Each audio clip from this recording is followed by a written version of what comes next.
Data or data? Route or route? Often or often? Hey everyone, it's Hadar. We are all very familiar with videos correcting certain pronunciations or telling you how a certain pronunciation is not correct. However, there are some cases where someone might say, oh, this is not how you say it, whereas you can get back to them and say, actually, it is. Because there are certain words that have two valid, acceptable pronunciations. And today we're going to talk about 10 words that have two different pronunciations that you might see people fighting over. Now, the different pronunciations could be pronounced when it's a native speaker and a non-native speaker, when it's an American speaker versus a British speaker, or even when it's two different people from the US or the UK with two different pronunciations. And that is because this is what they heard growing up. So today we're going to talk about 10 controversial pronunciations. Let's go. All right, so let's start with this word. How would you pronounce it? The first pronunciation is adult. Adult. The stress is on the first syllable. Adult. The second pronunciation is adult.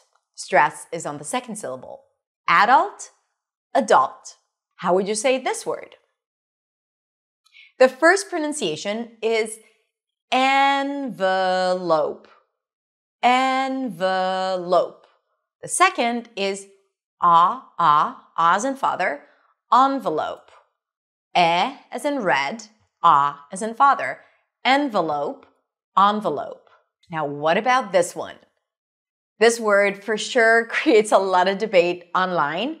So there are actually two legit pronunciations. GIF or GIF. The first one is GIF with a hard G sound, GIF.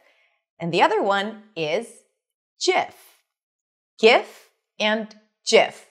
Both are acceptable. I use the pronunciation GIF. That's such a great GIF. We need to add a GIF here. This word has also two pronunciations in certain cases. When it's a noun, for example, can you give me your address? Then you can either say address with the stress on the first syllable and an a as in cat sound, address, or you can put the stress on the second syllable, address. What's your address or what's your address? Both are correct. However, when you use this word as a verb, I'm going to address this issue. You can only use one pronunciation, and that is address. Stress is on the second syllable. I need to address the problem. Address.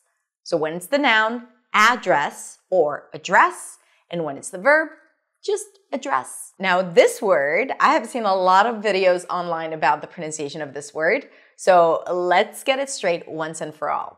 You can either pronounce it as data with the A as in day, data, and I am using the general American pronunciation, so you'll notice that my T sounds a little bit like a D.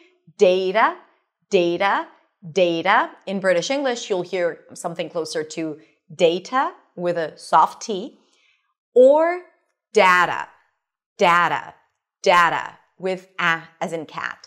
Data, data. Both are correct. Now, how would you pronounce this word?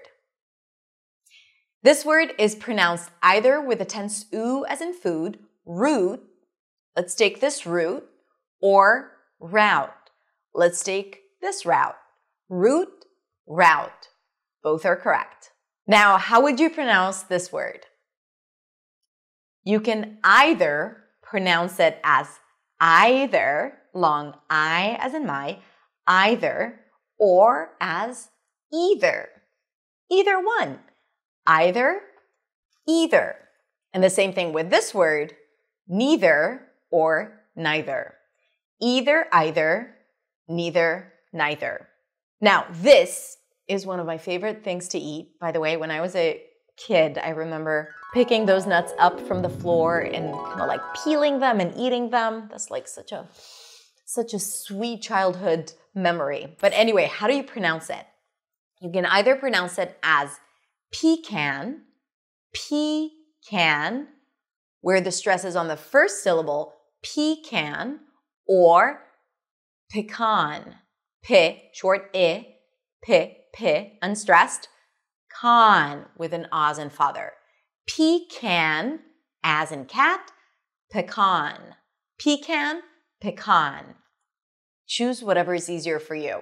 All right, what about this one? How would you say it? Leisure, leisure. Both are correct. Leisure, leisure. Leisure or leisure. Now, the last word for today is this. How would you pronounce it? Often or often? So, obviously, if it's on this list, then both pronunciations are correct. In fact, in Old English, the T was always pronounced often. And we see it because we have similar words, maybe older words like oftentimes or oft, and then the T was always pronounced. However, at some point, whenever there was the T-E-N spelling pattern, the pronunciation has changed, and that was the case for many spelling patterns. This is why the spelling is not consistent with the pronunciation. But the T-E-N pattern changed, and the T was no longer pronounced, and we see it in words like soften and fasten your seatbelts. We don't pronounce the T here.